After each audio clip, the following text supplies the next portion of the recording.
माँ का प्यार कुछ ऐसा है। आदित्य ने बैग से शॉल निकाला और वह कुछ सोचने लगा। वो सोच रहा था कि पिछले रात जब वह बिस्तर पर जाने से पहले अपने बैग पैक कर रहा था तो उसकी माँ कैसे अपना शॉल लाई थी और उसे बैग में रखने के लिए कह रही थी। कैसे उसने कहा कि अगर बारिश हुई तो बहुत ठंड लगेगी। करीब 1 घंटे से अधिक समय से ट्रेन एक छोटे स्टेशन पर खड़ी थी। ट्रेन में बैठे बैठे आदित्य का धैर्य जवाब दे रहा था। अजीब होकर वह अपनी सीट से उठ खड़ा हो गया। वह पता लगाना चाहता था कि आखिरकार ट्रेन इतनी देर से एक ही जगह पर क्यों खड़ी है। वह अपनी सीट से उठकर गेट के पास गया। उसने बाहर देखा, यहाँ तो बारिश हो रही है। फिर आदित्य वापस अपनी सीट पर जाकर बैठ गया और अपने सिर के नीचे बैग रखकर लेट गया। काफ़ी देर बाद उसे धीरे धीरे नींद लगने लगी। अचानक एक महिला ने उसकी बाजू को हिलाते हुए उसकी नींद उड़ा दी। वह उठकर बैठ गया। इसी बीच उसकी नज़र एक अधेड़ उम्र की महिला पर गई।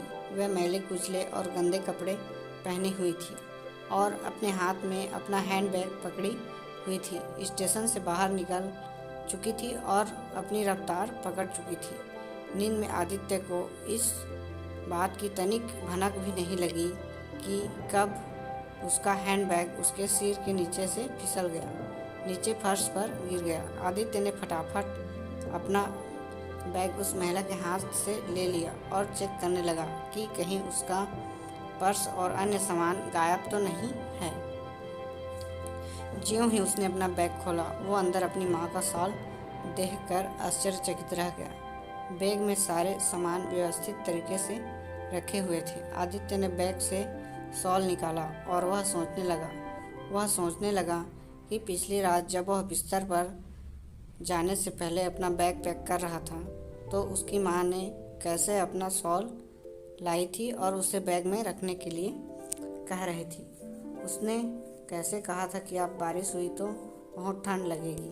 उसे अच्छी तरह मालूम है कि कैसे वो माँ पर नाराज़ हुआ था और गुस्से से शॉल को बैग से बाहर निकाल कर रख दिया था, मगर यह शॉल अभी भी उसके साथ था। वह मन ही मन सोचने लगा, शायद माँ ने मेरे सो जाने के बाद इसे वापस रख दिया होगा। कुछ वक्त जब आदित्य पानी लेने उठा तो उसने देखा कि उसका शरीर तो बुखार से गर्म हो रखा है।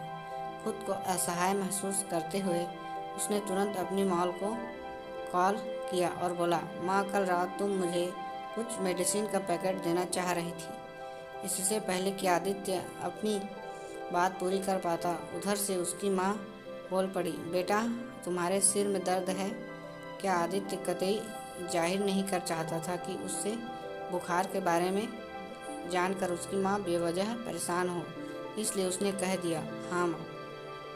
उसकी माँ बोली, मैंने तुम्हारे हैंडबैग के सामने वाली जेब में दवा का पैकेट रखा है, तुम उसमें से निकाल कर सिर दर्द की एक गोली ले लो और मैंने पैकेट में बुखार का भी दवा रख दी है, शायद कुछ खा लो। सुनो, मैंने तुम्हारे बैग में एक सैंडविच पैकेट भी रख दिया है। आदित्य कुछ घंटे बाद सोकर उठा तो पहले से काफ़ी बेहतर महसूस कर रहा था। जैसे ही वह अपने पैर फैलाने के लिए उठा तो उसकी नज़र गलियार के पास बैठी एक महिला पर पड़ी। उसने अपने बच्चे को गोद में ले रखा था। खिड़की से ठंडी हवाएं आ रही थी। उसके शरीर पर फटे पुराने कपड़े और ठंड से बचने के लिए एक नाकाफी थी।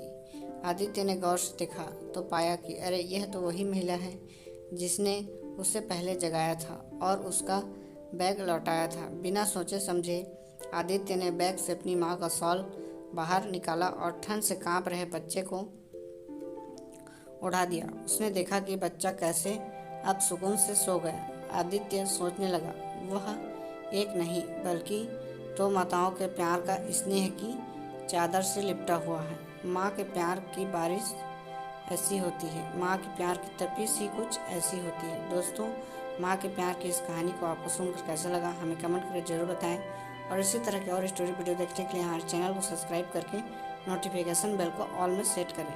थैंक यू दोस्तों, प्लीज़ सपोर्ट बनाए रखिए दोस्तों, थैंक यू।